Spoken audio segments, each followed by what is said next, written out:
Hello दोस्तों, मैं अनामिका सिंह स्वागत करती हूँ आप सबका आपके यूट्यूब चैनल नॉलेज कॉर्नर में। वनस्पति विज्ञान की इस क्लास में हम लोग जो टॉपिक है वो फंगाई यानी कि फंगी या फिर कवक, आप कुछ भी कह लीजिए, या फिर कोई कोई फंजाई कहता है, इस चैप्टर को कवर कर रहे हैं, जिसमें अभी तक हम लोगों ने 30 क्वेश्चन पढ़ लिया। अगर आपने देखा है तो बहुत अच्छी बात, अगर नहीं देखा है तो हमारे इसी चैनल पर जाइए और उसको ज़रूर देखिए। साथ ही इसी चैनल पर आपको वायरस और बैक्टीरिया के भी इम्पॉर्टेंट क्वेश्चन मिल जाएंगे, आप उन्हें भी ज़रूर देखें। आज का क्वेश्चन हमारा यहाँ से स्टार्ट होता है। बाकी तबीयत ख़राब थी और आपका एग्ज़ाम भी पास था, तो आप लोग पीडीएफ बोल रहे थे, तो कुछ टॉपिक के पीडीएफ मैंने आपको टेलीग्राम चैनल पे प्रोवाइड करवा दिए हैं। धीरे धीरे और सारे बुक को स्कैन करके मैं आपको प्रोवाइड करवा दूँगी, तो आप लोग टेलीग्राम चैनल को भी ज्वाइन कर लीजिए, जहाँ से आपको पीडीएफ जो है फ्री ऑफ कॉस्ट मिल जाएगा। क्वेश्चन है, in covered smut of barley, the spores are enclosed in a thin membrane which is formed from। जौ के ढके हुए स्मट में बीजाणु एक पतली झिल्ली से घिरे होते हैं जो बनती है बीजाणुओं द्वारा स्रावित श्लेष्मा से। आर ओवली वाल, द ओवरी वाल यानी कि अंडाशय की दीवार से। The fungal hyphae around the spore mass, बीजाणु द्रव्यमान के चारों ओर कवक हाइफी से, या फिर द पैलिया से। किससे जो है जौ के चारों ओर, मतलब जौ के ढके हुए स्मट में बीजाणु एक पतली झिल्ली जिससे बनती है वो किससे घिरी होती है? इसका सही जवाब हो जाएगा ऑप्शन सी, बीजाणु द्रव्यमान के चारों ओर कवक हाइफी से। ऑप्शन सी इसका सही जवाब हो जाएगा। जौ के ढके हुए स्मट में बीजाणु एक पतली झिल्ली में घिरे होते हैं जो बीजाणु द्रव्यमान के चारों ओर कवक हाइफी से बनते हैं। ढका हुआ स्मट कवक उस्टिलागो हॉर्डी के कारण होता है जो जौ राई सहित कई घास पर संक्रमण करता है। यह दुनिया भर में जौ की सबसे आम बीमारियों में से एक है। ओके, ऑप्शन सी इसका सही जवाब हो जाएगा। अगला क्वेश्चन, निम्नलिखित में से कौन एक जलीय कवक है? Which of the following is an aquatic fungus? Penicillium, Rhizopus, Saprolegnia, Aspergillus. कौन सा वो कवक है इनमें से जो एक जलीय कवक है? इसका सही जवाब हो जाएगा ऑप्शन सी, सेप्रोलेगनिया। सेप्रोलेगनिया एक जलीय कवक है। यह मृत सड़ने वाले कार्बनिक पदार्थों पर तैरते हुए मृत कीड़ों के शरीर पर पाया जाने वाला परजीवी है, यानी कि ये मृत जीव जंतुओं पे परजीवी की तरह कार्य करते हैं। ये अक्सर कॉटन मोल्ड्स के नाम से भी जाना जाता है। अगर आपसे पूछ लिया जाए कि सेप्रोलेगनिया का कॉमन नेम क्या है, तो इसको कॉटन मोल्ड्स के नाम से भी जाना जाता है। क्यों इसको कॉटन मोल्ड्स कहा जाता है? तो ये सफ़ेद या भूरे रंग के रेशेदार पैच बनाते हैं, इसलिए इन्हें कॉटन मोल्ड्स के नाम से जाना जाता है। ये आमतौर पर एक या एक से अधिक प्रजातियों पर कॉलोनियों में गमन करते हैं। तो ऑप्शन सी इसका सही जवाब हो जाएगा कि सेप्रोलेगनिया एक जलीय कवक है।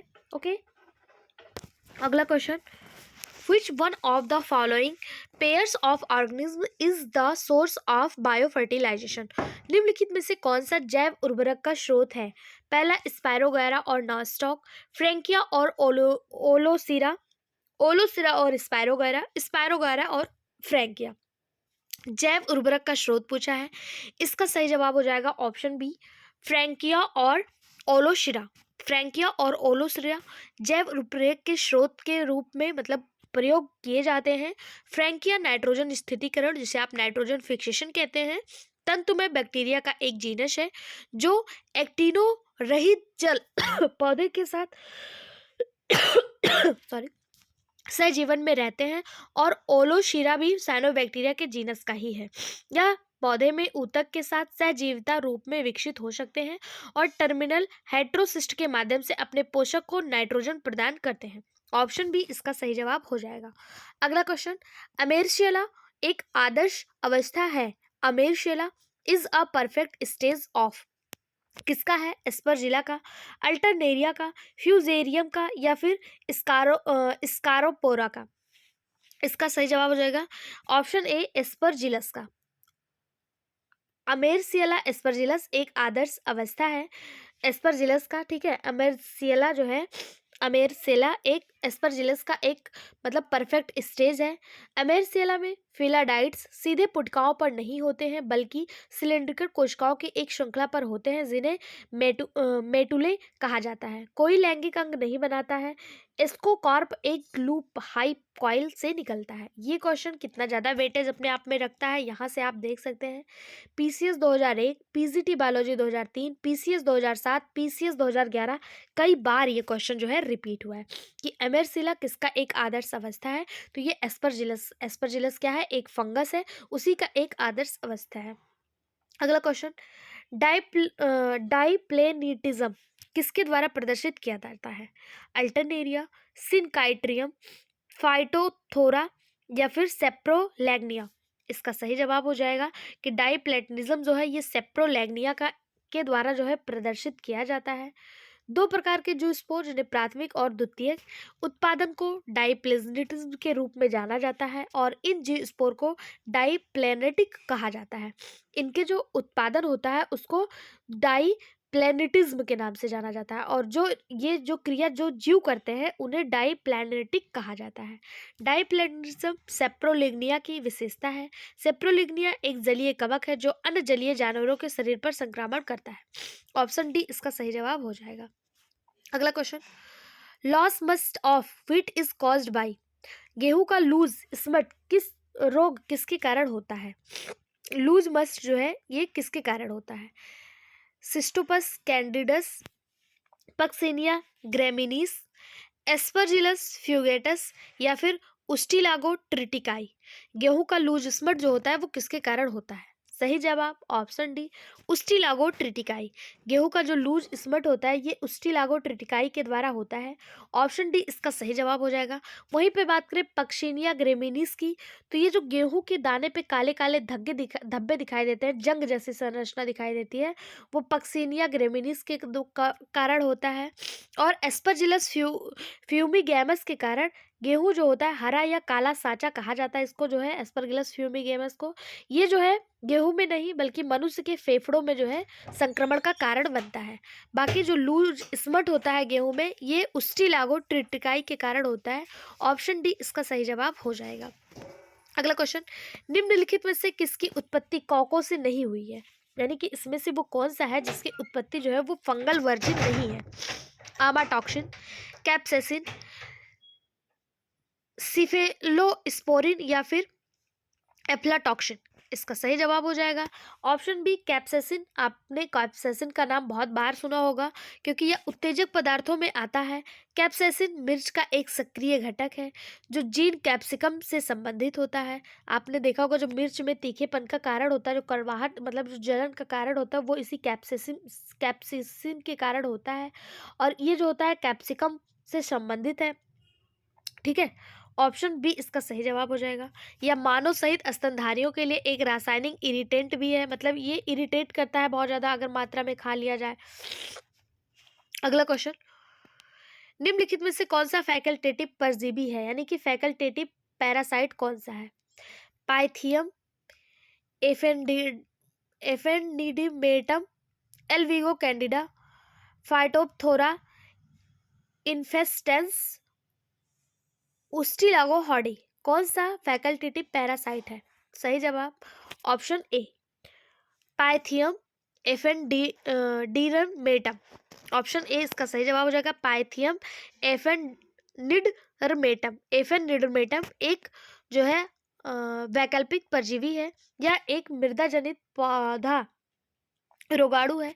पाइथियम उमाइसिटीज वर्ग में एक जीनस है।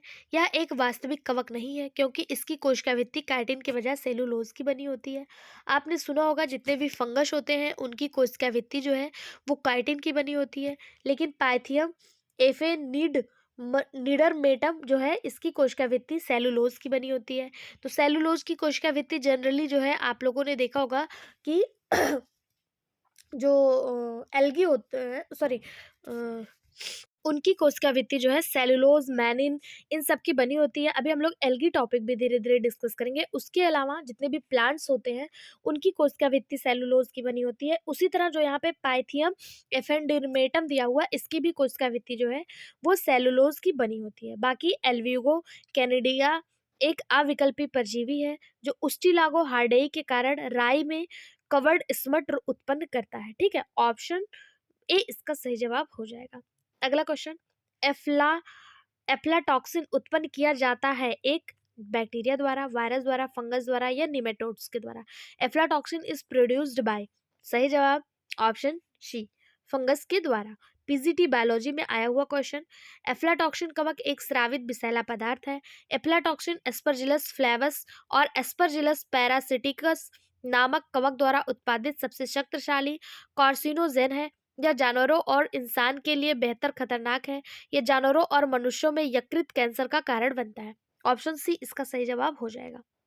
अगर आपसे पूछा जाए जानवरों और मनुष्यों में यकृत कारण के लिए कौन सा जिम्मेदार है, कौन सा कवक जिम्मेदार है, तो यही एस्परजिलस पैरासिटिकस जो है ये जिम्मेदार होता है। ठीक है, अगला क्वेश्चन, पशु विष्ट में उगने वाले कवक कहलाते हैं the fungal which grow on the dungs is called, यानी कि जो पशु के जो गोबर वगैरह होते हैं इसमें जो कवक उगता है वो किस नाम से जाने जाते हैं, ह्यूमिकोलस, लिग्निकोलस, कैप्रोफिलस या फिर फंगीकोलस। इसका सही जवाब हो जाएगा ऑप्शन सी, कोप्रोफिलस।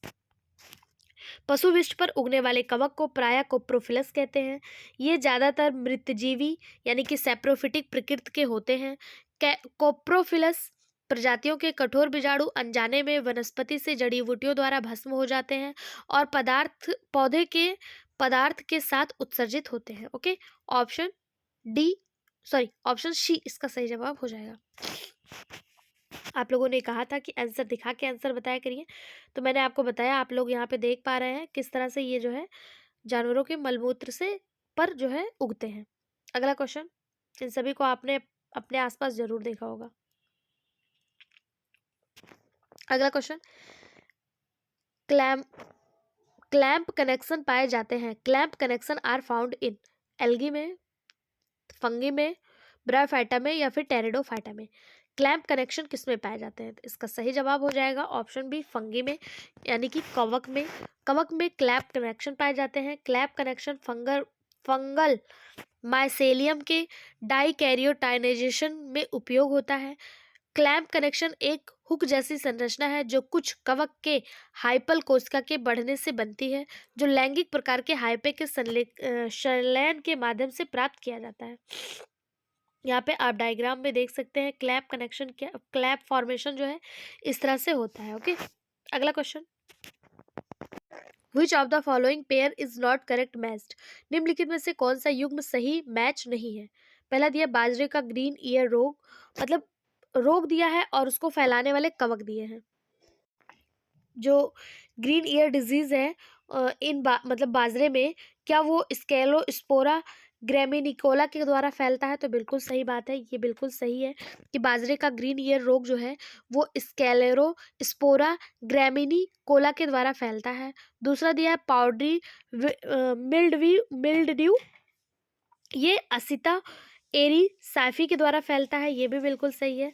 वाइट रस्ट पक्षिनिया, यानी कि वाइट रस्ट जो है ये पक्षिनिया बटरफ्लाई के द्वारा फैलता है, यही आपका गलत हो जाएगा क्योंकि वाइट रस्ट जो है ये पक्सिनिया बटलेराई के द्वारा नहीं, ये क्रूसीफर्स के द्वारा फैलता है। ठीक है, अगला दिया है रेड रॉट डिजीज, ये जो है रेड रॉट डिजीज या लाल विगलन रोग जो है ये कुलेटोट्राइकम फाल्केटम के द्वारा फैलता है, ये भी आपका बिल्कुल सही है। इसका जो सही जवाब हो जाएगा वो ऑप्शन सी हो जाएगा, गलत होते हुए भी यही सही हो जाएगा क्योंकि यहाँ पे जो दिया हुआ है कि वाइट रस्ट पक्सिनिया बटलेराई के द्वारा फैलता है, तो यही आपका गलत हो जाएगा। वाइट रस्ट जो है ये क्रूसीफर्स के द्वारा फैलता है। ठीक है, ऑप्शन सी इसका सही जवाब हो जाएगा।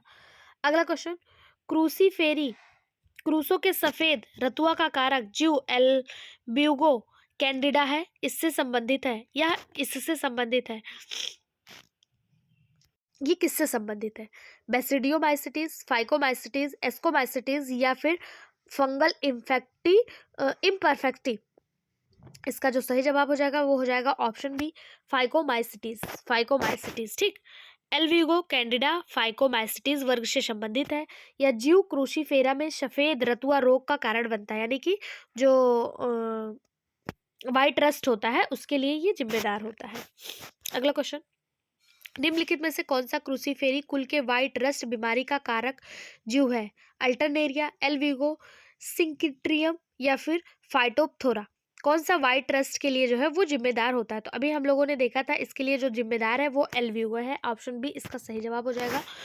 सफेद जंग कई क्रूसीफेरस पौधों की बहुत ही विनाशकारी बीमारी है, जैसे सरसों, मूली, पत्ता गोभी और सलजम। यह रोग एल्विगो कैंडिडा के कारण होता है। पालक, सहजन और सरसों अन्य पौधों की तुलना में अधिक गंभीर रूप से प्रभावित होता है। ठीक है, अगर पूछा जाए व्हाइट रस्ट किसके कारण होता है तो ये एल्विगो के कारण होता है और ये क्रूसीफेरस फैमिली में ज्यादा देखने को मिलता है। अगला क्वेश्चन, ईस्ट में श्वसन क्रिया होती है। The respiration process of yeast is really anaerobic, anaerobic, purely aerobic या both aerobic and anaerobic? Yeast में कैसा रिस्पायरेशन होता है? इसका सही जवाब हो जाएगा ऑप्शन डी। ऑप्शन डी यानी कि both aerobic and anaerobic. Aerobic में क्या होता है, इसमें हमें ऑक्सीजन की आवश्यकता होती है, लेकिन एनारोबिक रिस्पायरेशन में ऑक्सीजन की आवश्यकता नहीं होती है। यानी कि ईस्ट एक ऐसा जीव है जो ऑक्सीजन रहित और ऑक्सीजन सहित दोनों ही रेस्पायरेशन कर सकता है। एनवीएस पीजीटी 2021 में पूछा गया क्वेश्चन है। ईस्ट में श्वसन प्रक्रिया वायवीय और अवायवीय दोनों ही प्रकार के होते हैं। ईस्ट ऑक्सीजन की उपस्थिति और अनुपस्थिति में जीवित रह सकता है। ऑक्सीजन की उपस्थिति में ईस्ट एरोबिक शोषण करता है और कार्बोहाइड्रेट को कार्बन डाइऑक्साइड और पानी में परिवर्तित करता है। और ऑक्सीजन की अनुपस्थिति में ईस्ट जो है वो किण्वन से गुजरता है और कार्बोहाइड्रेट को कार्बन डाइऑक्साइड और अल्कोहल में परिवर्तित कर देता है। ठीक है, इसी किण्वन यानी फ्रेगमेंटेशन के माध्यम से ईस्ट की सहायता से दही जमाया जाता है, अल्कोहल का उपयोग मतलब उत्पादन किया जाता है।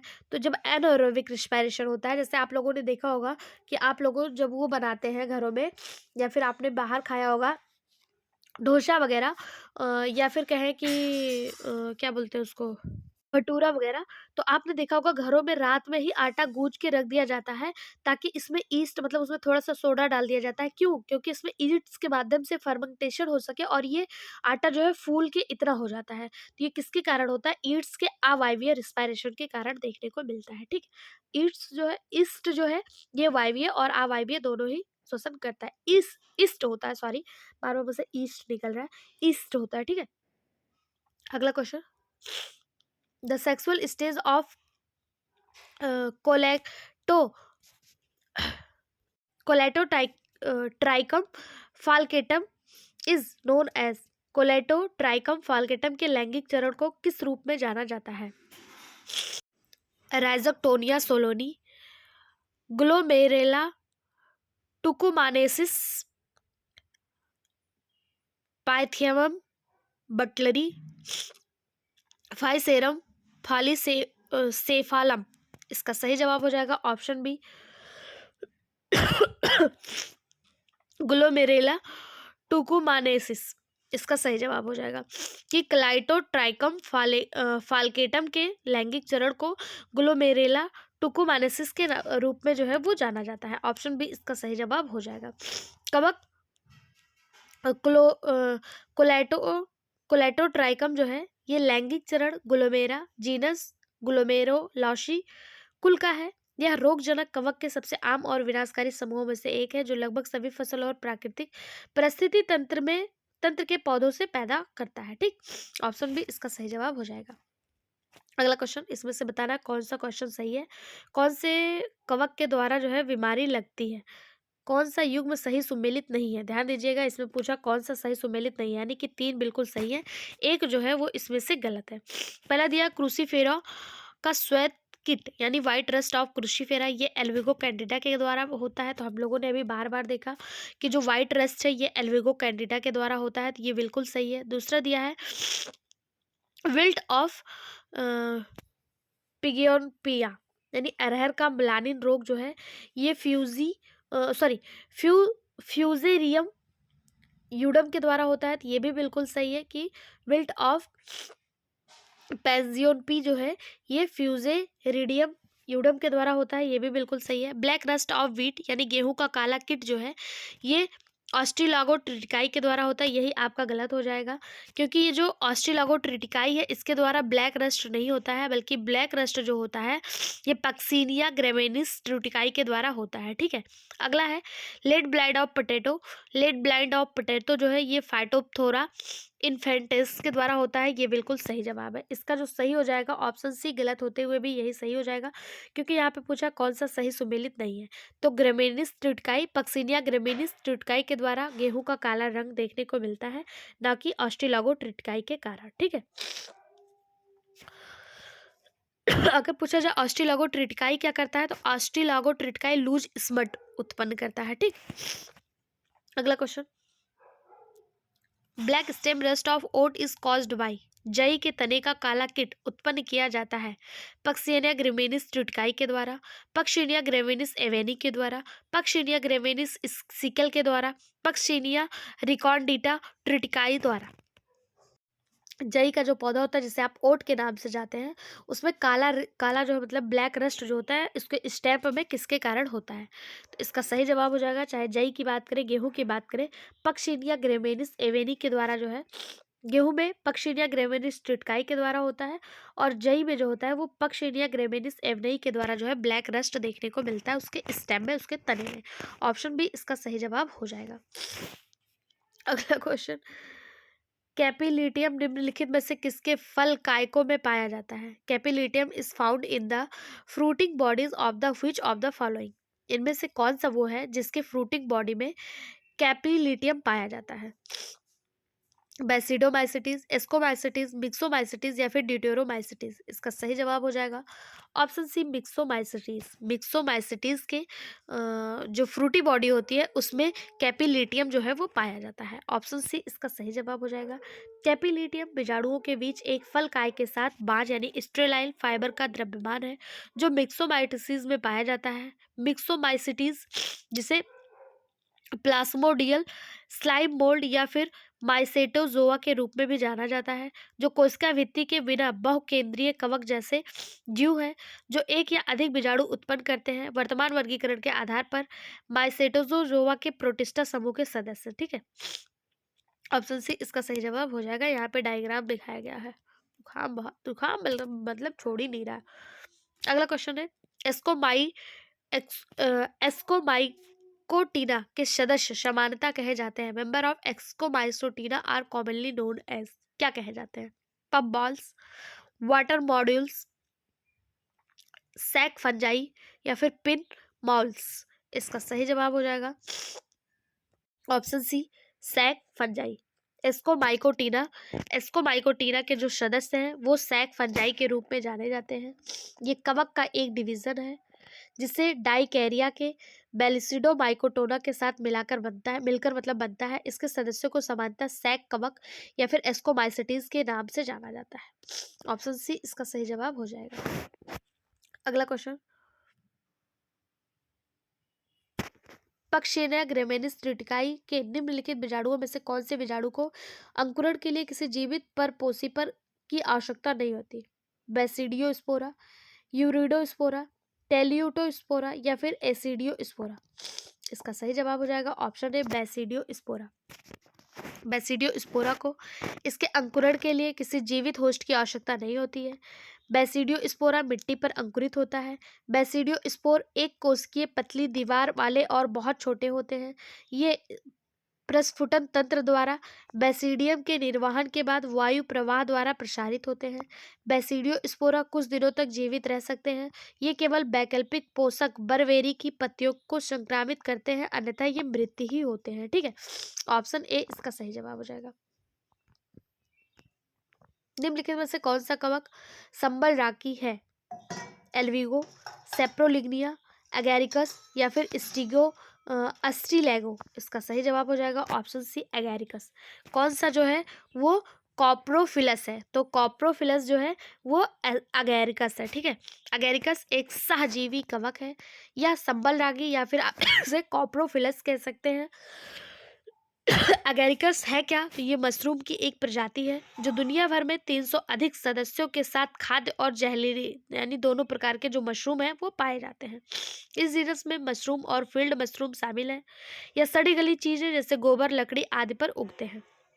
ठीक है, अगर बात करें एगेरिकस की या मशरूम की, तो मशरूम की लगभग 300 से ज़्यादा प्रजातियां उपलब्ध हैं, जिसमें से कुछ जो है खाने योग्य हैं और कुछ जो है वो जहरीली भी होते हैं। और ये किससे संबंधित होते हैं? ये एगेरिकस से संबंधित होते हैं।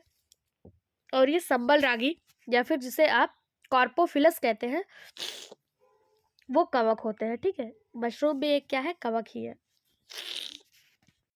ओ स्पोर्स आर फाउंड इन, निष्कांड पाए जाते हैं स्फेरोथीका में, म्यूकर में, फाइटोथोरा में या फिर पक्षिनिया में। तो इसका सही जवाब हो जाएगा ऑप्शन सी, फाइटोप्थोरा में।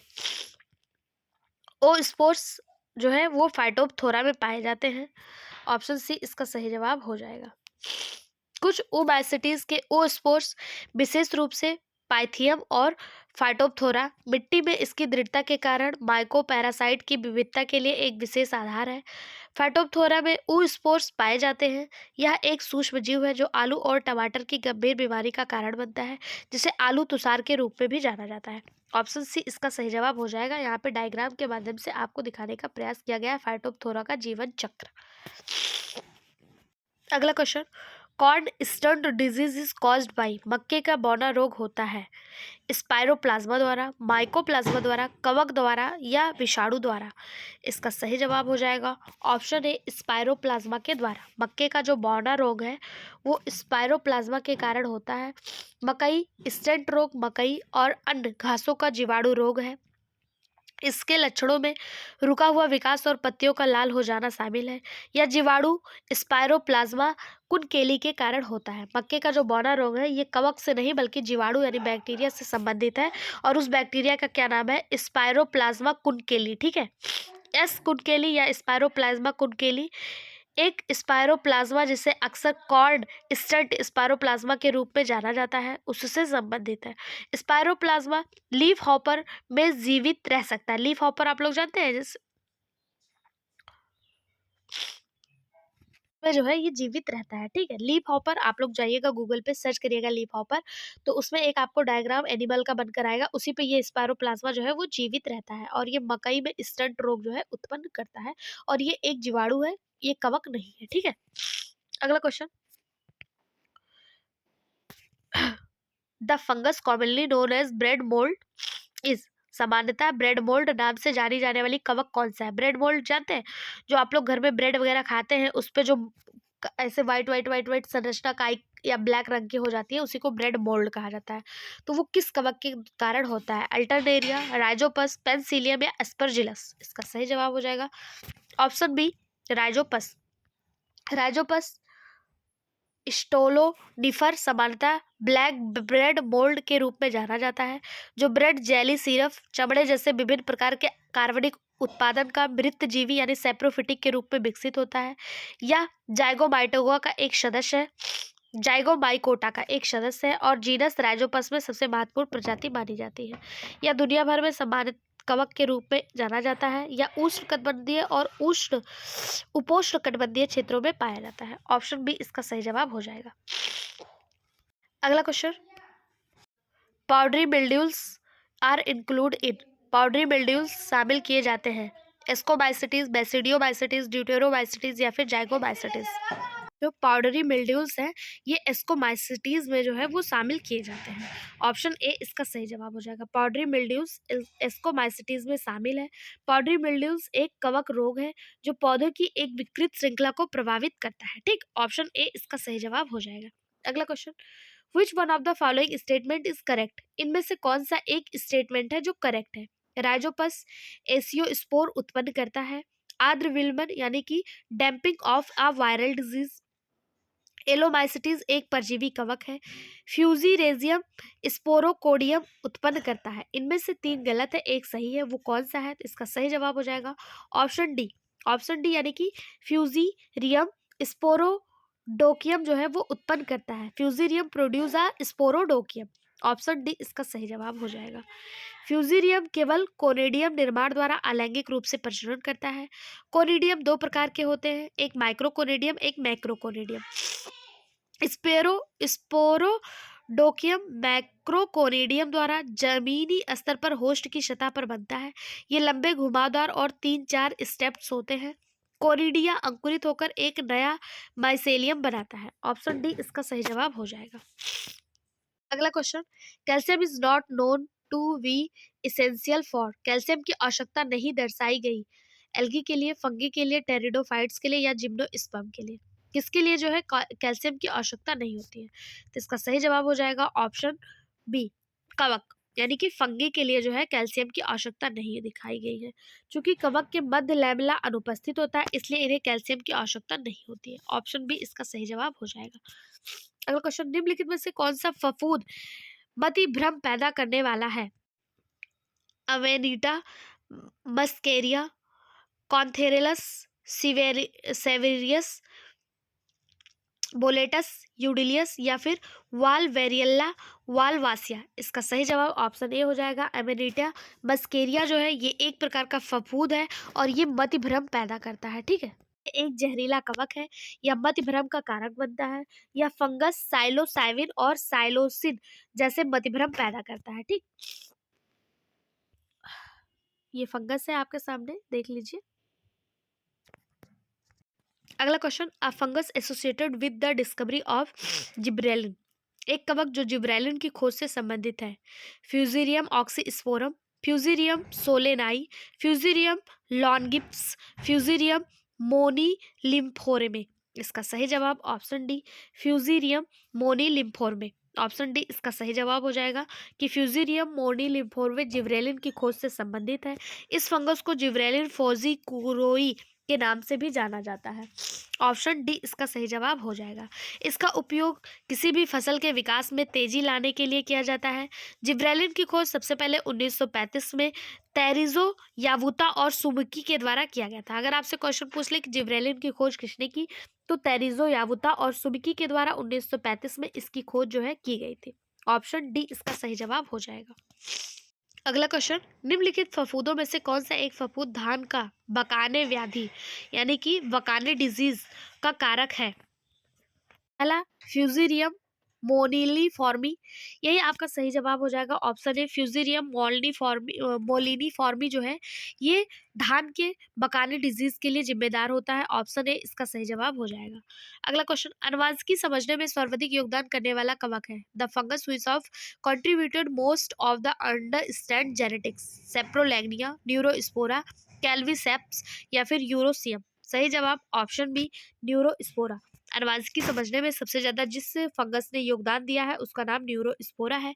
न्यूरोस्पोरा जैव रासायनिक और अनुवांशिक कार्यों में सबसे अधिक उपयोग किया जाता है क्योंकि इसका जीवन चक्र सबसे छोटा होता है, यानी इसकी लाइफ जो होती है वो बहुत छोटी होती है, इसलिए इसको मतलब इससे जो है अनुवांशिकी समझने में महत्वपूर्ण योगदान प्राप्त हुआ है। अगला क्वेश्चन, सिस्टोपस का ज्यूपोर होता है? The ज्यूपोर of Cystopus, ज्यूस्पोर of Cystopus flagellated, यूनिफ्लैजलेटेड, बाईफ्लैजलेटेड या फिर मल्टीफ्लैजलेटेड। सिस्टोपस का जो स्पोर होता है वो कैसा होता है? एनवीएस पीजीटी में पूछा गया क्वेश्चन। इसका सही जवाब ऑप्शन सी, बाईफ्लैजलेटेड होता है। सिस्टोस्पोर जो होता है इसका, जिसे एल्विगो के नाम से जाना जाता है, इसका जो स्पोर जो होता है वो बाईफ्लैजलेटेड होता है। फ्लैजला क्या करता है? गतिशीलता प्रदान करता है। इसके अंदर असमान लंबाई के दो व्हीप टाइप फ्लैजला जो है वो प्रेजेंट होते हैं। बाईफ्लैजलेटेड यानी कि दो फ्लैजला, जैसे कि आप यहाँ पे देख पा रहे हैं। सिस्टोस्पोर या फिर एल्बिगो है क्या? तो यह एक पैरासाइट फंगी है। ठीक है, अगला क्वेश्चन, निम्नलिखित में से कौन सा कवक खाद की तरह प्रयोग होता है, यानी कि किसको आप खा सकते हैं? ट्यूबर मेलानोस्पोरम, पहला ही जवाब इसका सही जवाब हो जाएगा। ट्यूबर मेलानोस्पोरम को खाद की तरह यानी कि फूड की तरह जो है वो यूज किया जाता है। ट्यूबर मेलानोस्पोरम कवक खाद्य पदार्थों की तरह प्रयोग किया जाता है। अगेरकस, मार्केला, लाइकोप्रोडोन अन्य खाद्य पदार्थ है, जैसे कि आप लोगों ने अगेरिकस में मशरूम को देखा है, उसको भी आप खाने के रूप में यूज करते हैं। उसी तरह ट्यूबर मेलानोस्पोरम जो है ये सबसे मूल्यवान कवक प्रजातियों में से एक है। मेलानोस्पोरम में ऑक्सीडेटिव स्टेट और डायबिटीज़ को कम करने की क्षमता पाई जाती है और यह दुनिया में बहुत महंगे मशरूम के रूप में बिकते हैं। ओके, ऑप्शन ए इसका सही जवाब हो जाएगा। अगला क्वेश्चन है, vesicular arbuscular mycorrhizae in plant root is produced by. पौधों की जड़ों में आशय कुचक्र कवक मूलक मूल उत्पादित किए जाते हैं।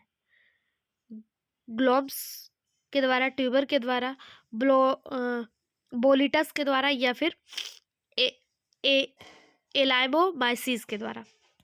सही जवाब ऑप्शन ए ग्लोमस के द्वारा। ऑप्शन ए इसका सही जवाब हो जाएगा। पौधों में जो आशय कुचक्र कुर्च कर्क कवक मूल, जिसे आप वर्सिकुलर आर्वुस्कुलर माइकोराजिया कहते हैं, ये जो है ग्लोमस के द्वारा जो है उत्पादित किया जाता है। ऑप्शन ए इसका सही जवाब हो जाएगा। अगला क्वेश्चन, अ फर्टाइल लेयर बियरिंग एस्की और बैसिडिया इज नेम्ड। फलत परत जो एस्काई और वैसिडिया वहन करती है उनका नाम क्या है? हाइमेनियम, एस्कस, वैसिडियम, या फिर स्पोरेंजियम। सही जवाब option A hymenium. Option A इसका सही जवाब हो जाएगा। फलत परत जो एस्काई या वैसिडिया वहन करती है उसका नाम जो है हाइमेनियम है। हाइमेनियम कवक के बीजाणु धारण करने वाली कोशिकाओं की परत है। हाइमेनियम के नीचे की तरफ लैमेली ट्यूब या दंत जो है वो शामिल होता है। यहाँ पे आप चित्र के माध्यम से देख सकते हैं, हाइमेनियम जो है यहाँ पे आपको दिख रहा है, और यह नीचे वाली परत जो है जो बीजाणु धारण करते हैं, देखिए बीजाणु है, इसको धारण करने वाली कोशिकाओं के नीचे वाले परत को हाइमेनियम के रूप में जाना जाता है। अगला क्वेश्चन है, in which of the following pathogen branched haustorium is found. निम्नलिखित में से कौन एक रोगजनक में शाखा युक्त हॉस्टोरियम पाया जाता है? एरिसैफी ग्रेमिनिस, एरिसैफी पॉलीगोनाई, पैरोनोस्पोरा पिसाई, या फिर सिनक्रीडियम एंडोबायोटिकम। सही जवाब ऑप्शन ए एरिसैफी ग्रेमिनिस। ऑप्शन ए इसका सही जवाब हो जाएगा। एरिसैफी ग्रेमिनिस रोगजनक में शाखायुक्त हॉस्टोरियम पाया जाता है। अनाज व घास का श्वेत चूर्ण रोग या powdery mildew of cereals and grasses Erysiphe species के कारण होता है। हॉस्टोरियम एक जड़ जैसी संरचना है जो पानी या पोषक तत्वों को अवशोषित करने के लिए किसी अन्य संरचना में या उसके आसपास बढ़ती है। ऑप्शन ए इसका सही जवाब हो जाएगा। अगला question, which of the following fungi is known as death chair due to mushroom poisoning. यानी कि मशरूम पॉइजनिंग के दौरान कौन सा वो फंगस है जिसे डेड चेयर के नाम से जाना जाता है? 4 ऑप्शन आपके सामने हैं। पाइलोबोलस क्लीनाई, सेलियोटो कैम्पेस्ट्रिडियम स्ट्रीट्स, बोलेट्स मिराविलिस, या फिर एमेरिटिडा फोलोआइसिड। सही जवाब ऑप्शन डी एमेरिटिडा फोलोआइडिस जो है ये इसे डेड चेयर के नाम से जाना जाता है। एमेरिटिडा फोलोइडियस जो फंगस है इसे डेड चेयर के नाम से जाना जाता है। देखिए मेरा कोर सब्जेक्ट बॉटनी नहीं है, इसलिए थोड़ा सा ट्रांसलेशन मतलब बोलने में मुझे थोड़ी सी प्रॉब्लम हो रही है, क्योंकि इन सब वर्ड को मैंने बहुत अच्छे से नहीं पढ़ा है। जूलॉजी में आपको मैं बहुत अच्छे से एक एक चीज़ एक्सप्लेन करती हूँ और उसमें कोई भी मतलब बोलने में भी कोई प्रॉब्लम नहीं होती है और वोकैब्युलरी में भी कोई प्रॉब्लम नहीं होती है। तो आप लोग से मतलब थोड़ा सा आप लोग एडजस्ट कर लीजिए, क्योंकि ये थोड़ा टफ वर्ड्स हैं और मतलब जुकाम भी है, उसकी वजह से भी थोड़ा आवाज़ लड़खड़ा रही है और थोड़ा वर्ड भी टफ है, बोलने में भी थोड़ी प्रॉब्लम है। तो आप लोग एडजस्ट कर सकते हैं तो कर लीजिए, अगर नहीं तो आप कमेंट बॉक्स में बता दीजिएगा, हम इस मतलब बॉटनी के क्लासेस को बंद कर देंगे, ठीक है। बाकी अगर एफर्ट अच्छी लग रही हो, कोशिश मेरा प्रयास आपको अच्छा लग रहा हो तो कमेंट बॉक्स में एक अच्छी मतलब फीडबैक और वीडियो को लाइक जरूर करिएगा। सही जवाब ऑप्शन डी हो जाएगा कि एमेरिटिडा फोलोइडियस को डेड चेयर के नाम से जाना जाता है। देखिए ये बिल्कुल देखने में जो खाने वाली मशरूम होती है उसी की तरह लगता है, लेकिन अगर इसको कोई खा लेगा तो उसकी मृत्यु हो जाएगी, क्योंकि यह जहरीला होता है। ओके, अगला क्वेश्चन है, fruit body of which of the following fungi is luminescent. निम्नलिखित फफूंदों में से किसका फलकाय प्रदीप्तमान होता है? यानी कि किसमें ल्यूमिनिसेंट पाया जाता है? ल्यूमिनिसेंट यानी उसमें मतलब कुछ मतलब प्रकाश या लाइट जो है प्रेजेंट होता है। एगेरिकस, प्लूरोटस, फैलस, या फिर पॉलीस्किटिस किसमें जो है ल्यूमिनिसेंट पाया जाता है? इसका सही जवाब हो जाएगा ऑप्शन डी, पॉलीस्टिकस में जो है ल्यूमिनिसेंट पाया जाता है। पॉलीस्टिकस हाइमेनोचेटेसी परिवार से संबंधित है। या कवक एक प्रकार का लकड़ी छह कवक हो सकता है, जैसे पॉलीस्टिकस वर्सिकुलस। इसमें जो होता है ल्यूमिनिसेंस पाया जाता है, यानी प्रदीप्तमान पाया जाता है। ल्यूमिनिसेंस कवक 520 से 530 नैनोमीटर के तरंग दैर्ध्य पर एक हरे रंग की रोशनी का उत्सर्जन करते हैं। प्रकाश उत्सर्जन निरंतर होता रहता है, केवल जीवित कोशिकाओं में ही होता है। ठीक, ऑप्शन डी इसका सही जवाब हो जाएगा। अगला क्वेश्चन है, in which of the following Torula condition may be observed? निम्नलिखित में से किसमें टोरूला अवस्था देखी जा सकती है? सेप्रोलैंगिया में, म्यूकर में, पेनिसिलियम में या फिर एलोमाइसिस में? इसका जो सही जवाब हो जाएगा वो हो जाएगा ऑप्शन बी, म्यूकर में। टोरूला अवस्था जो है वो म्यूकर में देखी जाती है। ऑप्शन बी इसका सही जवाब हो जाएगा। म्यूकर को सकरा विलयन या फिर अम्लीय माध्यम में रखने पर संकोशिकीय कवक तंतु में पट बन जाते हैं और यह अनेक खंडों या कोशिकाओं में बढ़ जाता है। ये खंड कहीं कहीं पर गोल होकर मोटी भित्ति वाले क्लेमाइडो विजाणु बनाते हैं। इसे ही टोरूला अवस्था कहते हैं। ऑप्शन बी इसका सही जवाब हो जाएगा। और ये देखने में किस में मिलते हैं? तो म्यूकर में देखने को मिलते हैं। अगला question, in Puccinia graminis sexual reproduction occurs why? Puccinia graminis में यौन प्रजनन किसके द्वारा होता है? सोमेटोगैमी, स्पर्मेटाइजेशन, गैमेटाइजेशियल संपर्क या फिर गैमेटाइजेशियल मेथड? इसका सही जवाब जो हो जाएगा वो हो जाएगा ऑप्शन बी, पक्सिनिया ग्रेमेनिस में स्पर्मेटाइजेशन के माध्यम से जो है वो सेक्सुअल रिप्रोडक्शन देखने को मिलता है। इसमें यौन प्रजनन नर युग्मकों में हस्तांतरण द्वारा प्रदान किया जाता है, जिसे शुक्राणु कहते हैं। शुक्राणु एक कोशिकीय छोटे अंडाकार के गोलाकार हाइलिन और चिकनी दीवारों वाली संरचना होती है। ओके, ऑप्शन बी इसका सही जवाब हो जाएगा। अगला क्वेश्चन, निम्नलिखित में से कौन एक प्रणाली जगत कवकनाशी है? Which of the following is systematic fungicides? पहला पेंटाक्लोरोनाइट्रोबेंजीन या फिर मैनकोजेब, बोनोमिल, बोर्डो मिश्रण। कौन सा वो है जो कवक मतलब जिसका छिड़काव कर दिया जाए तो कवक जो है वो खत्म हो जाता है? सही जवाब ऑप्शन सी, बोनोमिल। बोनोमिल एक प्रणाली जगत कवक नाशी है। बोनोमाइल 1, ब्यूटाइल, कॉम्बीमाइल 2,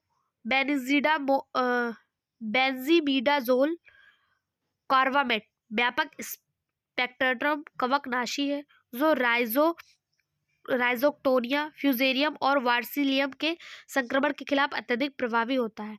1968 में ड्यूपॉन्ट द्वारा इसे पेश किया गया था। यानी कि इसकी खोज किसने की थी? तो ड्यूपॉन्ट के द्वारा 1968 में इसकी खोज की गई थी। ऑप्शन सी इसका सही जवाब हो जाएगा। अगला question, which one of the following is the systemic fungicides? निम्नलिखित में से कौन सा एक सर्वांगी कवकनाशी है? मानेव, जानेव, बेनलेट या फिर कैप्टन? अभी हम लोगों ने देखा था बोनोमिल जो है वो कवकनाशी है। यहाँ पे बोनोमिल आपको नहीं दिख रहा है, तो बेनलेट ही वह है जो बोनोमिल के नाम से मतलब बाजार में बिकता है। बेनलेट को बोनोमिल के नाम से बाजार में बेचा जाता है। यह भी एक प्रकार का सर्वांगिक कवकनाशी यानी सिस्टमैटिक फंगिसाइड्स है। यह एक सिस्टमैटिक बेंजीमाइडेजोल फंगिसाइड्स है। ठीक है, ऑप्शन सी इसका सही जवाब हो जाएगा। अगला क्वेश्चन, निम्नलिखित में से कौन अरहर के मुरझाए रोग का कारक है? यानी अरहर जो है वो जो मुरझा जाता है उसके लिए कौन सा कवक जिम्मेदार है? पहला अल्टरनेरिया सोलिनी, फ्यूजेरियम ऊडम, पाइथेनियम अल्टीमम या फिर फाइटोप्थोरा इन्फेस्टस? सही जवाब ऑप्शन बी, फ्यूजेरियम ऊडम। फ्यूजेरियम ऊडम जो है ये अरहर के मुरझाए रोग का कारण बनता है। ऑप्शन बी इसका सही जवाब हो जाएगा।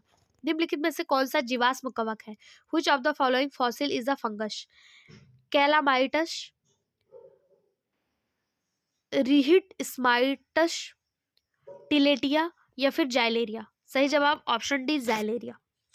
ये जो है ये जीवाश्म कवक है जाइलेरिया। जाइलेरिया एक जीवाश्म कवक का उदाहरण है। जाइलेरिया आमतौर पर मृत लकड़ी पर बनने वाले असंगत कवक का एक जीनस है। जीनस के दो आम प्रजातियां हैं, जाइलेरिया हाइपोजाइलोन और जाइलेरिया पॉलीमॉर्फा। ये कवक जंगल के आवासों में सर्वव्यापी है। यहाँ इनकी कॉलोनियां सड़ती हुई लकड़ी को काला कर देती हैं। ऑप्शन डी इसका सही जवाब हो जाएगा। अगला क्वेश्चन, धान के कूटकांड व्याधि पैदा करती है। False smut of paddy is caused by. कौन सा करता है? तो उस्टिलागिनोइडिया जो है ये धान में जो है फॉल्स स्मट जो है पैदा करती है। ऑप्शन सी इसका सही जवाब जो होगा। उस्टिलागिनोइडिया जो है ये धान के स्मट रोग के लिए जिम्मेदार होती है। अगला question, which one of the following parasites as a mycorrhiza fungus. निम्नलिखित में से कौन सा कवक माइकोराजिया के रूप में भाग लेता है? एस्कोबोलस, स्क्लेरोसिस्ट, क्लेविकैप्स या फिर पेजाइजा। इसका सही जवाब हो जाएगा ऑप्शन ए एस्कोबोलस। ऑप्शन ए इसका सही जवाब हो जाएगा कि एस्कोबोलस जो है ये माइकोराइजा के रूप में जो है भाग लेती है। एस्कोबोलस एक प्रकार का सहजीवी संबंध दर्शाता है। ये VAM संबंध भी दर्शाता है। एस्कोबोलस एस्कोबोलेसी परिवार में कवक का एक जीनस है। ऑप्शन ए इसका सही जवाब हो जाएगा। अगला क्वेश्चन, निम्नलिखित में से कौन सा कवक बर्ड नेस्ट कवक के नाम से जाना जाता है? Which one of the following fungi is known as bird nest fungi? एकदम जाम हो गया नाक। पहला है स्फीरोबोलस, साइथस, क्लेवेरिया, अर्मिलेरिया। कौन सा वो है जिसे बर्ड नेस्ट के नाम से जाना जाता है? इसका सही जवाब हो जाएगा ऑप्शन बी। ऑप्शन बी यानी साइथस। साइथस को बर्ड नेस्ट के नाम से जाना जाता है। बोलने में बहुत ज़्यादा दिक्कत हो रही है फ्रेंड्स, लेकिन एग्जाम पास है इसलिए वीडियो लेकर आ रही हूँ, वरना मैं 1-2 दिन रेस्ट ही कर लेती हूँ। आप लोग सपोर्ट करिए प्लीज़, कमेंट बॉक्स में अच्छे कमेंट और लाइक करिए। मुझे आपके सब्सक्राइब की जरूरत नहीं है। अगर आप लोग को वीडियो अच्छा लगेगा तो ऑलरेडी आप लोग जो है वीडियो को मतलब चैनल को सब्सक्राइब कर ही लेंगे, अगर आपको आपके लिए इंपॉर्टेंट लगेगा तो। बाकी लाइक और कमेंट जरूर किया करिए, ठीक है। अगला क्वेश्चन है, पक्सीरिया ग्रेवेनिस में डाइकैरियोटाइजेशन प्रथम बार प्रतिपादित किया, यानी कैरियोटाइजेशन जो है in Puccinia graminis was first reported by, मतलब प्रथम बार किसने प्रस्तुत किया था? सही जवाब हो जाएगा ऑप्शन डी JH क्रेजी के द्वारा पक्सीरिया ग्रेविनेसिस में डाइकैरियोटाइजेशन जो है वो देखने को मिला था। ऑप्शन डी इसका सही जवाब हो जाएगा। इन्होंने जो है इसको प्रतिपादित किया था। अगला क्वेश्चन, ऑस्टिगोलागोहॉर्डेई के सोराई प्रायः एक झिल्ली से ढके रहते हैं जो बनाती है, क्या बनाती है? स्पोर्स से, कवक जाल से, किससे बनती है? आंशिक रूप परपोषी ऊतकों से या फिर पूर्ण रूप से कवक ऊतकों से? सही जवाब ऑप्शन सी आंशिक रूप से परपोषी ऊतकों से ऑस्टियोलागोहॉर्डेई के जो सोराई है वो बनते हैं। ऑस्टियोलागोहॉर्डेई के सोराई प्रायः एक झिल्ली से ढके रहते हैं जो आंशिक रूप से परपोषी के ऊतकों से बनते हैं। जौ का ढका हुआ जो स्मट है वो ऑस्टियोलागोहॉर्डेई के कारण होता है। सोराई फर्न और कवक में स्पोरेंजिया बीजाणु पैदा करने वाले संरचनाओं का एक समूह है। सोराई जिसे सोरी भी कहा जाता है, यह एक संक्रामक पौधे की पत्ती पर उत्पन्न होने वाला बीजाणु है। यहाँ पे आप लाइफ साइकिल देख लीजिए सोरी का, और इसका PDF हमारे टेलीग्राम चैनल पे आप प्राप्त कर लीजिए। टेलीग्राम चैनल पे एल्गी और ब्रायोफाइटा के भी PDF आपको दे दिए गए हैं, जहाँ से आप अपनी तैयारी को अच्छे से आगे बढ़ा सकें। और धीरे धीरे और मतलब इस बुक के सारे जो है मतलब चैप्टर वाइज मैं आपको PDF प्रोवाइड करवा दूंगी। एक साथ सारे बुक को स्कैन कर पाना संभव नहीं है। आप लोग कमेंट बॉक्स में PDF बोल रहे थे कि मैम पूरी बुक दे दीजिए। पूरी बुक तो नहीं, लेकिन मैं आपसे प्रॉमिस करती हूँ आपके एग्जाम से पहले आपको पूरे बुक का PDF जो है वो प्रोवाइड करवा दिया जाएगा। एक साथ तो नहीं, लेकिन टॉपिक वाइज या चैप्टर वाइज जो है आपको PDF दे दिया जाएगा। आप लोग टेलीग्राम चैनल को ज्वाइन कर लीजिए, वहाँ पे आपको सारे अपडेट्स तत्काल प्रभाव से दिए जाते हैं। साथ ही साथ हमारे इसी चैनल पे बिहार टीचिंग एग्जाम की भी तैयारी कराई जा रही है। इसके साथ LT ग्रेड के GS GK की भी तैयारी कराई जा रही है और उसका भी PDF आपको प्रोवाइड करवाया जाता है। आप लोग उसको भी देखें, और अगर आपको वीडियो पसंद आ रहा हो तो कमेंट बॉक्स में एक अच्छे से कमेंट और वीडियो को लाइक जरूर करिएगा। बाकी अगर आपको आपके लिए हेल्पफुल लगेगा तो आप सब्सक्राइब तो कर ही लेंगे। वीडियो में बने रहने के लिए धन्यवाद। कल के 30 क्वेश्चन, आज के 50 क्वेश्चन, अभी तक 80 क्वेश्चन हम लोग डिस्कस कर लिए हैं। फंगी से टोटल 130 क्वेश्चन है, 50 क्वेश्चन हमारे पास और बचते हैं। कल के वीडियो में हम इसको कवर कर लेंगे। उसके बाद हम अपना नेक्स्ट टॉपिक एल्गी स्टार्ट करेंगे। Okay, thank you.